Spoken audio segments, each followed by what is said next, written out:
السلام عليكم ورحمة الله وبركاته.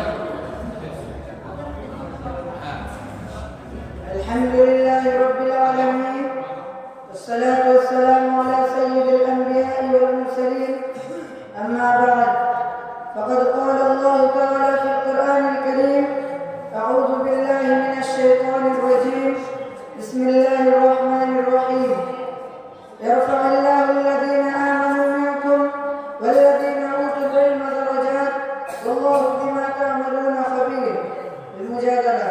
وقال النبي صلى الله عليه وسلم: إن العلماء ورثة الأنبياء، وإن الأنبياء لم يرثوا دينارا ولا درهما، وإنما ورثوا العلم فمن أخذه فقد أخذ بحد موته.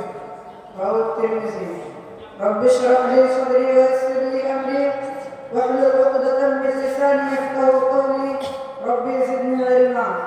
صدر انجمن واساتذہ اکرام و دیگر حاضرین، آج میں آپ حضرات کے سامنے علم کی اہمیت اور ضرورت کے موضوع پر تقریر کرنے کے لیے کھڑا ہوا ہوں۔ سامعین حضرات، علم ایک شمع ہے، علم ایک نور ہے، علم ایک روشنی ہے، علم ہے تو سارا جہاں اجالا ہے، اور علم نہیں تو سارا جہاں اندھیرا ہے۔ محترم حضرات، اللہ تعالیٰ نے سورۃ المجادلہ آیت نمبر 11 میں ارشاد فرمایا ہے: يرفع الله الذين آمنوا منكم والذين أوتوا العلم درجات والله بما تعملون خبير۔ تم میں سے جو لوگ ایمان لائے ہیں اور جن کو علم دیے گئے ہیں، اللہ تعالیٰ ان کی درجات بلند کر دے گا، اور جو کچھ تم لوگ کر رہے ہو اللہ تعالیٰ خبردار ہے۔ علم کا حاصل کرنا اور علم کے لیے اپنے آپ کو وقف کرنا اللہ کے نزدیک ایک عظیم عمل ہے۔ قرآن کریم میں اور حدیث میں اس کی بڑی اہمیت بیان کی گئی ہے۔ قرآن کریم کی چند آیتیں آپ حضرات کی خدمت میں پیش کرتا ہوں۔ سورہ آل عمران آیت نمبر 18 میں اللہ تعالیٰ نے فرمایا ہے: شہید اللہ انہ لا الہ الا هو والملائکۃ واولو العلم قائما بالقسط لا الہ الا هو العزیز الحکیم۔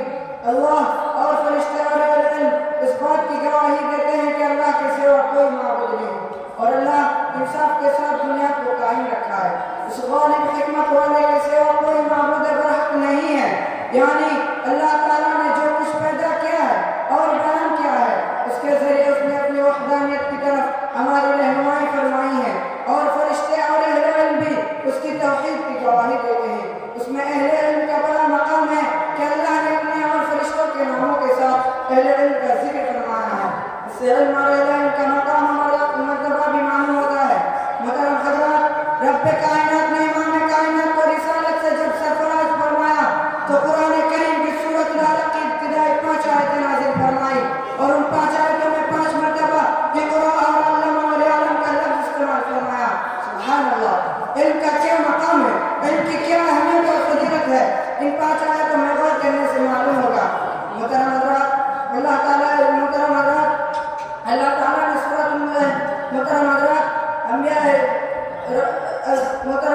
اللہ تعالیٰ نے حضرت آدم علیہ السلام کو ملائکہ پر فضیلت دیا علم کی بنا پر۔ اس نے یوسف نے تو حضرت یوسف کو قید خانہ پہنچایا، لیکن علم تعبیر رویا نے قید خانہ سے نکالا اور بادشاہت کی کرسی پر بٹھایا۔ حضرت خضر سے ملاقات کے لیے حضرت موسیٰ علیہ السلام نے سفر کیا، مقصد تھا علم۔ میرے پیارے پیارے دینی ملی بھائیوں، اب میں آپ حضرات کے سامنے علم کے متعلق کچھ حدیث پیش کرتا ہوں۔ ابتدا میں جو میں نے حدیث پڑھا تھا اس کا مطلب یہ ہے: علماء انبیاء کرام کے وارث ہیں، اور انبیاء کرام دینار و درہم تک میں نہیں چھوڑے بلکہ وراثت میں علم چھوڑے ہیں۔ تو جس شخص نے علم حاصل کیا اس نے علم کا بڑا حصہ حاصل کیا۔ محترم حضرات، انبیاء کرام نے وراثت میں دولت نہیں چھوڑی ہے، انبیاء کرام نے وراثت میں ثروت نہیں چھوڑی ہے، انبیاء کرام نے وراثت میں سونا چاندی نہیں چھوڑے ہیں، انبیاء کرام نے وراثت میں روپے پیسے نہیں چھوڑے ہیں، بلکہ انبیاء کرام نے وراثت میں علم چھوڑے ہیں۔ علم ہے تو تقویٰ ہے، علم ہے تو خشیت الہی ہے، علم ہے تو اخلاص ہے۔ معبود برحق نے فرمایا: انما یخشی اللہ من عبادہ العلماء، اللہ کی بندوں میں سے علماء ہی اللہ سے ڈرتے ہیں۔ صحیح بخاری کی حدیث ہے، حضرت معاویہ رضی اللہ عنہ کہتے ہیں رسول اللہ صلی اللہ علیہ وسلم نے فرمایا: من یرد اللہ بہ خیرا یفقہہ فی الدین وانما انا قاسم اللہ یعطی۔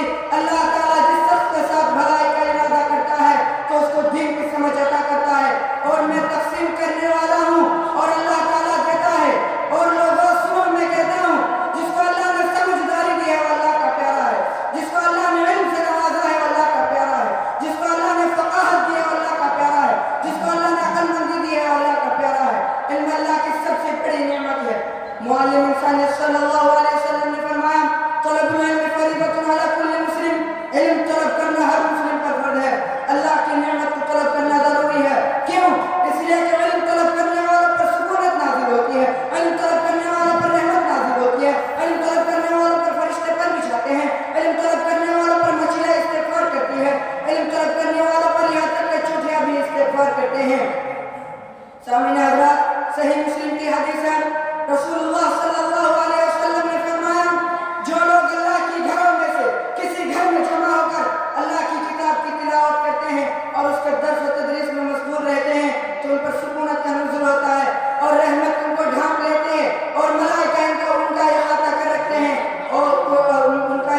بھی ہے اور ضرورت بھی.